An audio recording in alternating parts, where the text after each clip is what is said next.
मैं सोच रहा था कि अब 34 साल का कुशासन जाएगा,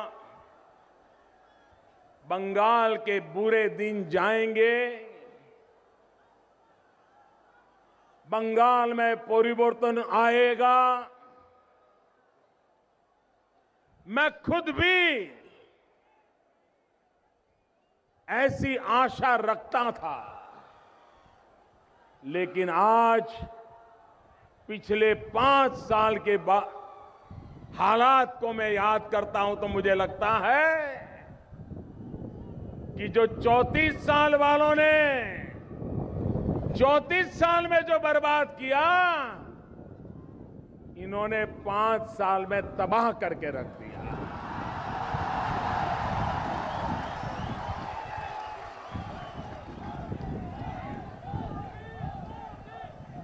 चौंतीस साल की बर्बादी से बंगाल की विकास यात्रा को गंभीर नुकसान हुआ। बंगाल बर्बाद हो गया, बंगाल खड्डे में जाकर के गिरा। लेकिन 5 साल में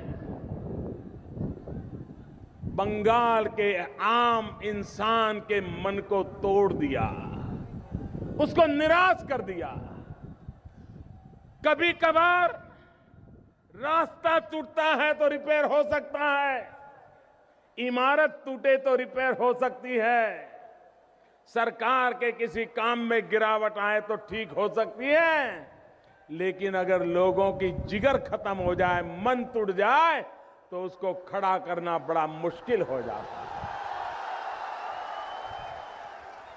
ये मां, माटी और मानुष, ये मां, माटी और मानुष की बातें करने वालों ने हर बंगाली के मन को तोड़ दिया है, उसके सपनों को चूर चूर कर दिया है। और इसलिए मेरे भाइयों बहनों, दोनों तरफ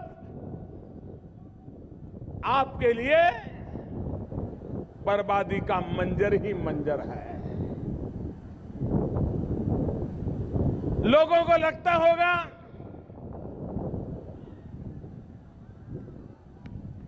कि यहां पर भारतीय जनता पार्टी सरकार कैसे बना सकती है। अगर बंगाल की जनता तय करे तो चुटकी में सरकार बना सकती है। राजनीति में हिसाब नहीं होता है कि पहले 5, फिर 7, फिर 11, फिर 13। अरे जनता जनार्दन एक बार निकल पड़े तो कहां से कहां पहुंचा देती है। मैं आपके सामने उदाहरण हूं भैया, मैं आपके सामने उदाहरण हूं। आप ही लोग जिन्होंने मुझे इतना प्यार दिया, इतना प्यार दिया, 30 साल के बाद हिंदुस्तान को पूर्ण बहुमत की सरकार दे दी। अगर देश में हो सकता है तो बंगाल में तो जरूर हो सकता है। आज की मेरी खड़गपुर की सभा से मैं पश्चिम बंगाल के नागरिकों को एक विश्वास देने आया हूं। आपके करीब करीब 40 साल बर्बाद हो गए, मुझे मौका दो।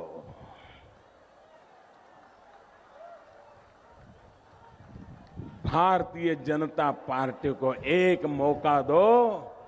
मैं विश्वास दिलाता हूं मेरे पश्चिम बंगाल के भाइयों बहनों, ये जो बर्बाद हो चुका ना, उसी खंडहर में से नया बंगाल हम बना के रहेंगे भाइयों, बना के रहेंगे।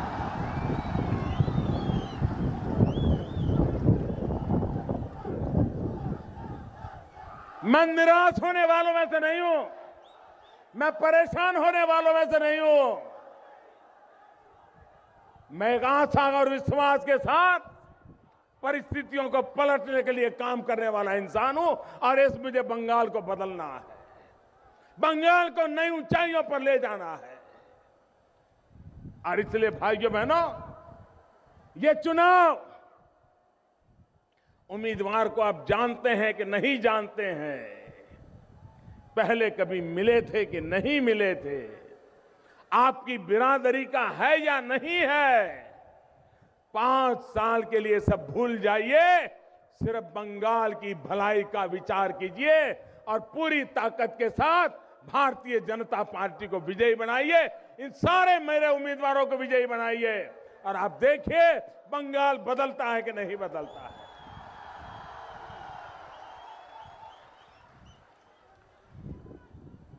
मैं मानता हूं आज भी हिंदुस्तान में अगर माता सरस्वती की सबसे ज्यादा कृपा कहीं है तो बंगाल पर है। ज्ञान, बुद्धि, तर्क, तत्व ज्ञान, अगर इसका कोई सबसे बड़ा ताकतवर दावेदार कोई है तो मेरा बंगाल है, मेरे बंगाल के नागरिक है।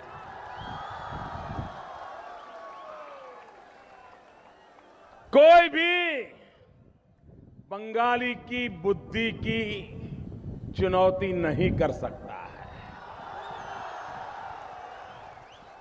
और अगर वो चुनौती करता है तो वो बंगाली का अपमान करता है, अपमान करता है भाई। कांग्रेस ने और कम्युनिस्टों ने बंगाल की ये बुद्धि को चुनौती दी है और बंगाल की बुद्धि को चुनौती करने वाले को बंगाल कभी माफ नहीं कर सकता है।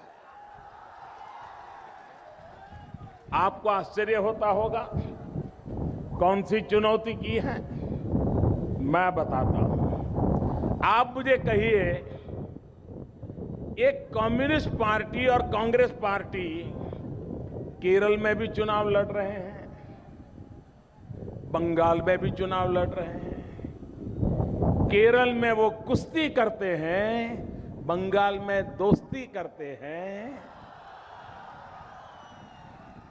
ये बंगालियों की बुद्धि को चुनौती है कि नहीं है? बंगाल की बुद्धि को चुनौती है कि नहीं है? ये बंगाल की बुद्धि का अपमान है कि नहीं है? ये बंगाल के स्वाभिमान का अपमान है कि नहीं है? जवाब दे कम्युनिस्ट पार्टी और कांग्रेस के लोग कि केरल में तो आप एक दूसरे का सर काटने वाली लड़ाई लड़ रहे हो और यहां पर्दे के पीछे